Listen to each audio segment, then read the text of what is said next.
사도행전 22장 12절에서 29절까지 말씀입니다. 사도행전 22장 12절에서 29절까지 말씀을 교독해서 읽도록 하겠습니다. 율법에 따라 경건한 사람으로 거기 사는 모든 유대인들에게 칭찬을 듣는 아나니아라 하는 이가 내게 와 곁에 서서 말하되 형제 사울아 다시 보라 하거늘 즉시 그를 쳐다보았노라.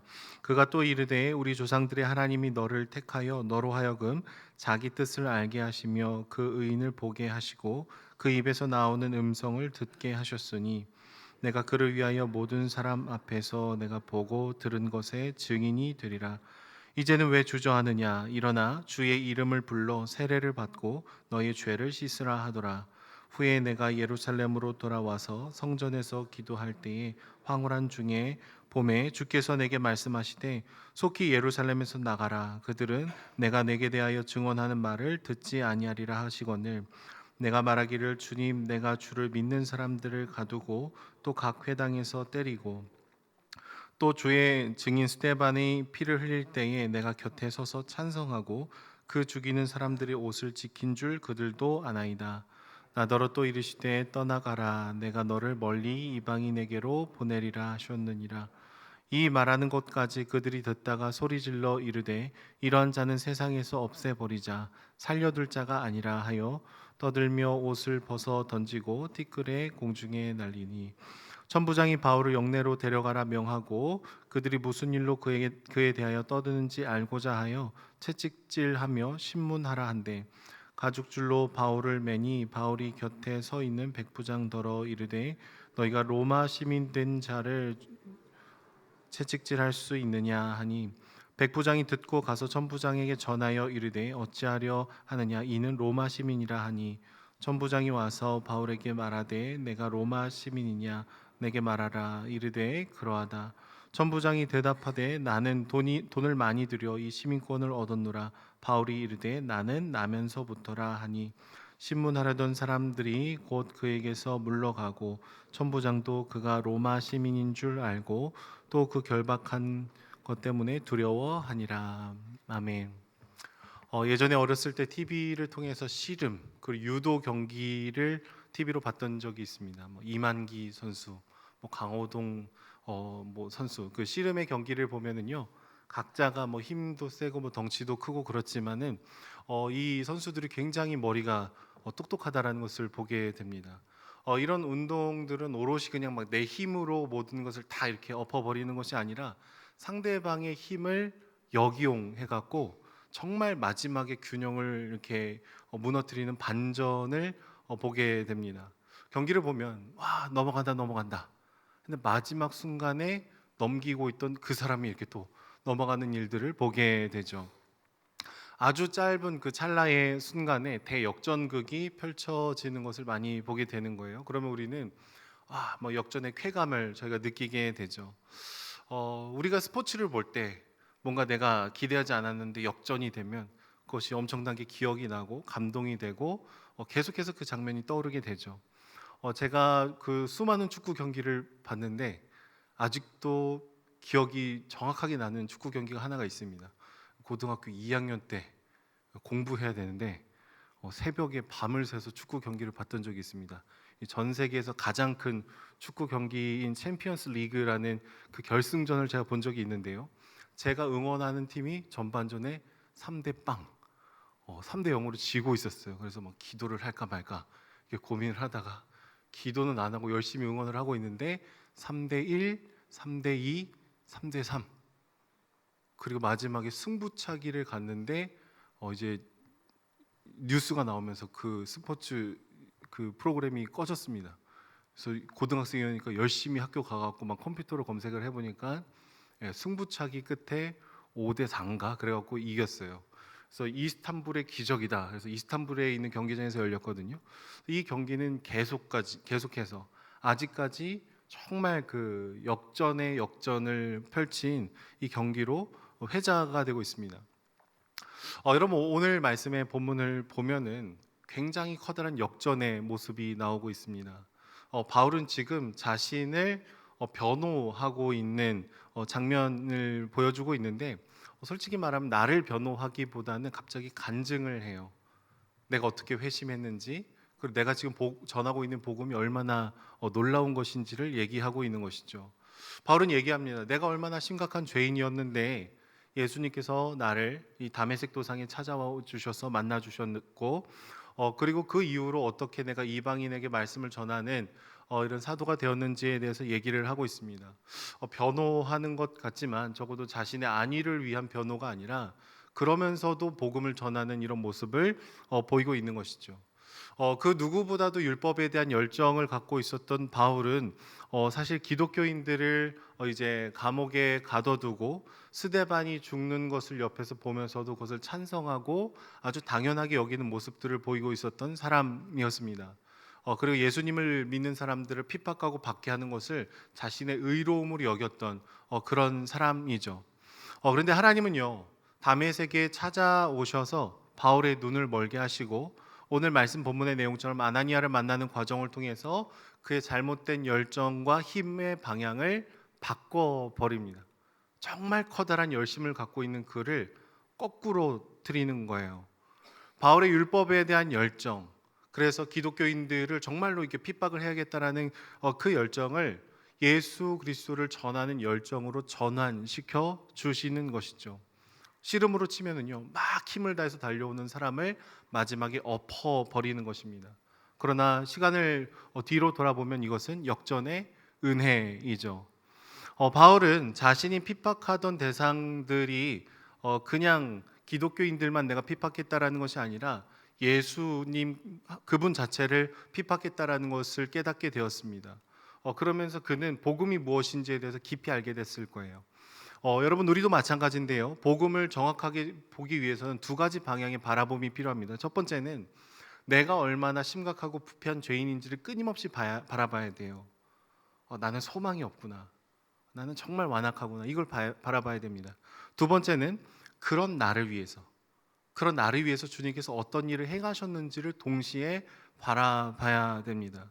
이 두 가지 시선을 우리가 선명하게 기억할 때 우리에게는 은혜의 그 폭이 넓어지고 은혜의 감격이 날마다 우리 안에 샘솟게 되는 것이죠. 바울은 회심했을 때 이 두 가지의 바라봄을 동시에 바라봤습니다. 내가 얼마나 심각한 죄인인가.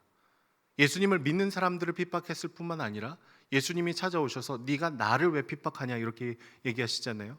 그러니까 나는 너무 심각한 죄인이구나라는 것을 알았고, 그럼에도 불구하고 다시 눈을 뜨게 해주시고 바울을 통해서 복음을 전하게 해주신다라는 것이 그냥 내 죄를 없다고 여겨주신 것뿐만 아니라 나같이 심각한 죄인을 다시금 주님의 일에 동참시켜 주셨다라는 것 자체가 굉장히 놀라운 은혜라는 것을 고백을 했을 거예요. 그런데 바울만 그런 게 사실 아니죠. 우리도 사실 비슷합니다.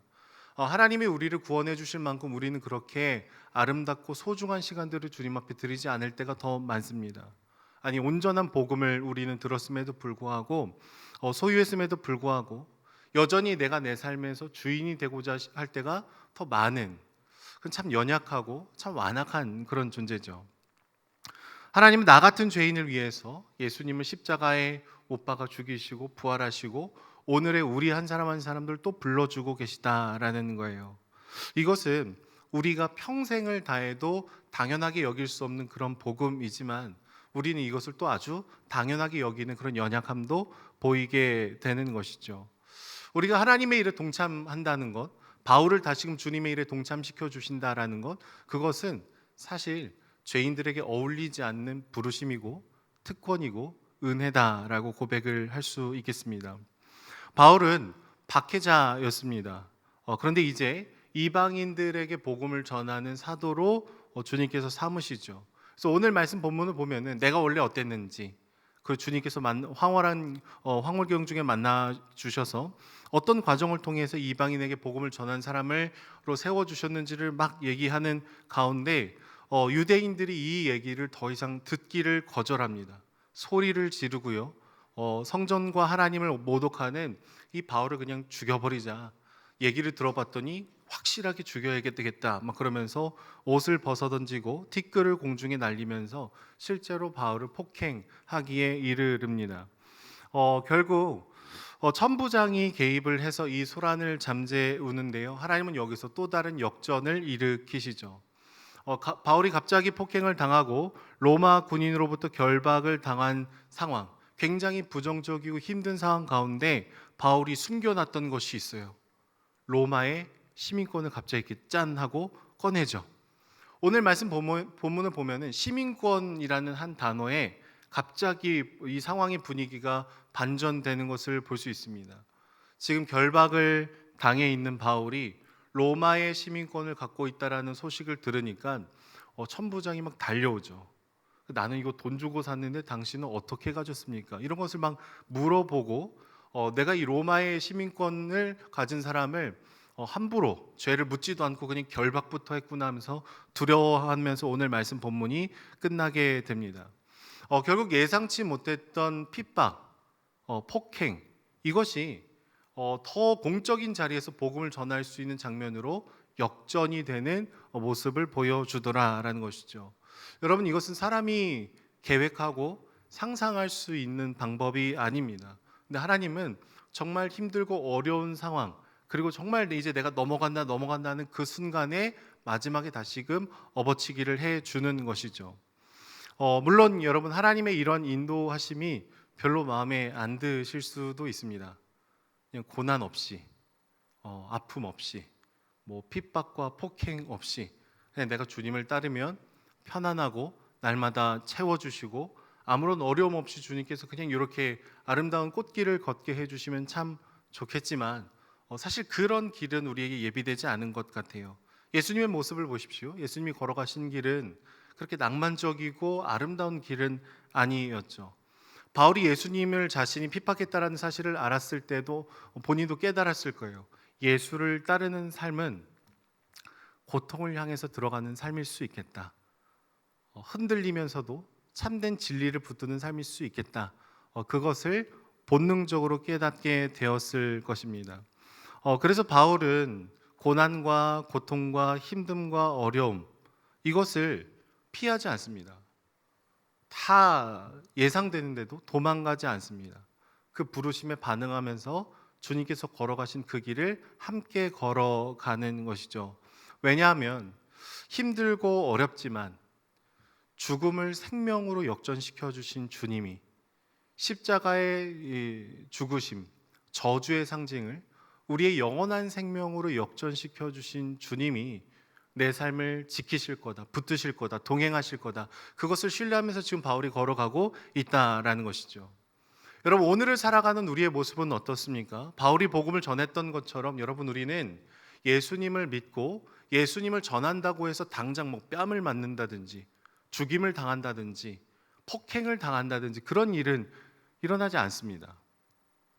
거절감 정도 받을 수 있고 좀 민망함 정도 받을 수 있죠. 근데 우리는 이 복음으로 인한 내 삶이 조금씩 흔들리는 것 자체를 너무 멀리 떨어뜨려 놓은 것 같아요. 내가 교회 가자고 하면 어떻게 나를 바라볼까?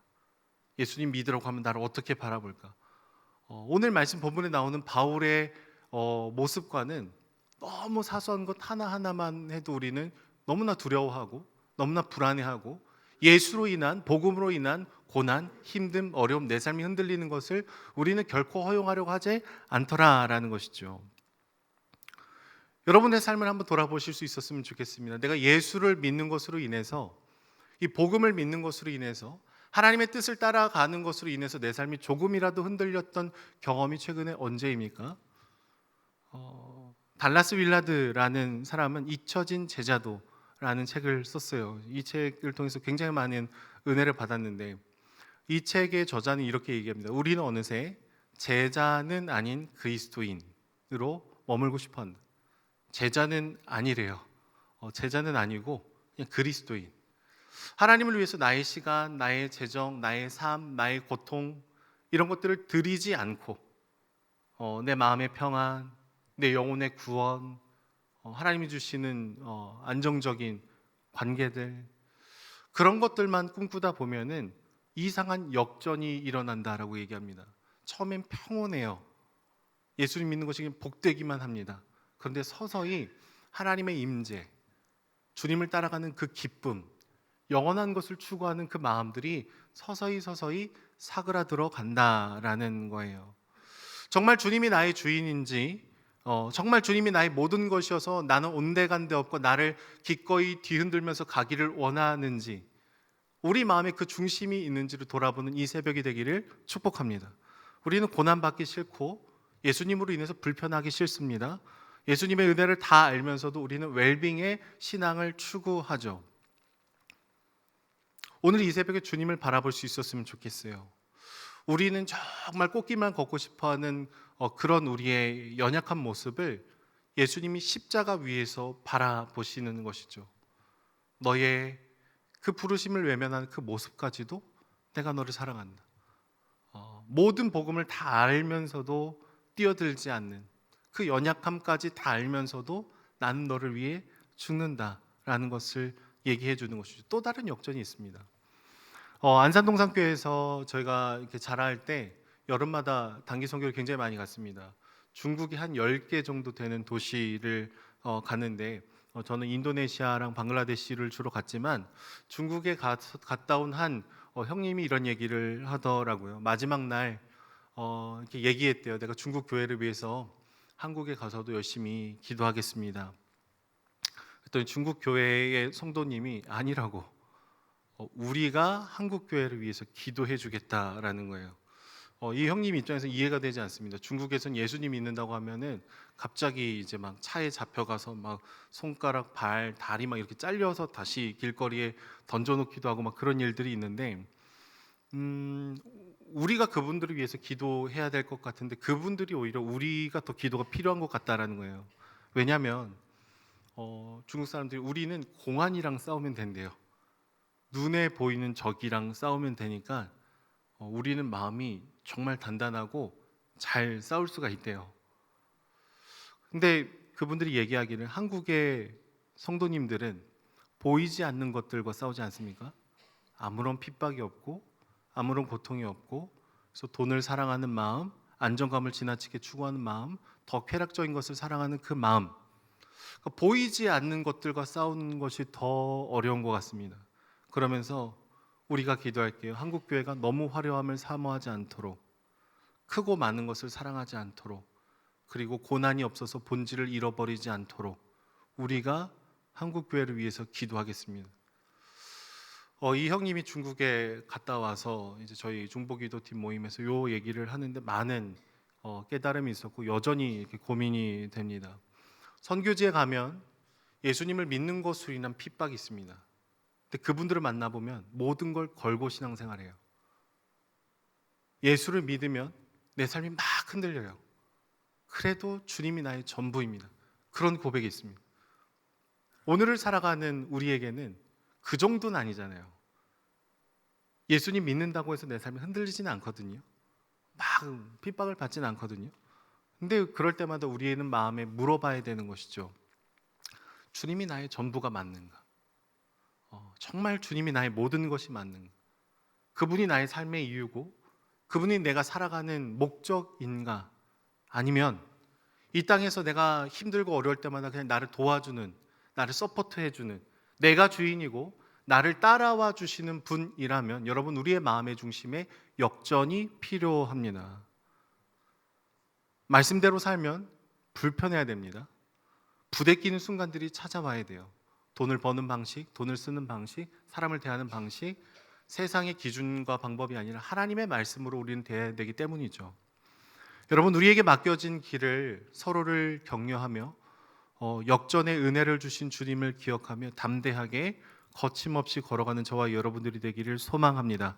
그래서 우리의 삶이 근심하는 것 같으나 항상 기뻐하고, 가난한 자 같으나 많은 사람을 부유케 하고, 아무것도 없는 자 같으나 모든 것을 가진 자처럼 역전의 은혜를 걸어가는 저와 여러분들이 되시기를 소망합니다. 기도하겠습니다.